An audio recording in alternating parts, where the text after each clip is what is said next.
Hi മച്ചാന്മാരെ, നമ്മളിപ്പോൾ നോക്കാൻ പോകുന്നത് അമോണിയം ഡൈക്രോമേറ്റ് വെച്ചിട്ടുള്ള ഒരു വോൾക്കാനോ ആണ്. നമ്മുടെ ചെറിയ ക്ലാസ്സുകളിലൊക്കെ സ്കൂൾ എക്സ്പെരിമെൻറ്റ്സിലൊക്കെ നമ്മൾ കണ്ടുവന്നിട്ടുള്ളതാണ്. അപ്പോൾ ഇതൊരു വോൾക്കാനോ തന്നെയാണ്, കൃത്യ ഒരു വോൾക്കാനോ പോലെ തന്നെ വർക്ക് ചെയ്യുന്ന ഒരു എക്സ്പെരിമെൻ്റ് ആണ് നമ്മൾ കാണാൻ പോകുന്നത്.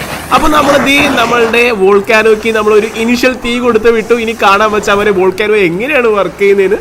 അപ്പോൾ ഈ കത്തി വരുന്നുണ്ട് നമ്മുടെ വോൾക്കാനോ. ഇനിയാണ് കാഴ്ച കാണാൻ പോകുന്നത് മച്ചാന്മാരെ. അപ്പോൾ ഈ കത്തി തുടങ്ങി നമ്മുടെ വോൾക്കാനോ അടിപൊളിയായിട്ട് അറ്റ് ദ പീക്കിൽ ഇപ്പോൾ കത്തിക്കൊണ്ടിരിക്കുകയാണ്. ഇതൊരു ഡീകോമ്പോസിഷൻ റിയാക്ഷൻ ആണ് ഇവിടെ നടക്കുന്നത്. അപ്പോൾ സംഭവം എങ്ങനെയുണ്ട്? നല്ലൊരു റിയൽ വോൾക്കാനോ കത്തി അതിൽ നിന്ന് ചാരവും പുകയൊക്കെ പുറത്തു വരുന്ന പോലെ ഇല്ലേ? ഇത് അത്ര സേഫ്റ്റിയിൽ നമ്മൾ ചെയ്യേണ്ട കാര്യമാണ്. ആരും കെയർഫുൾ അല്ലാത്ത രീതിയിൽ അനുകരിക്കരുത്.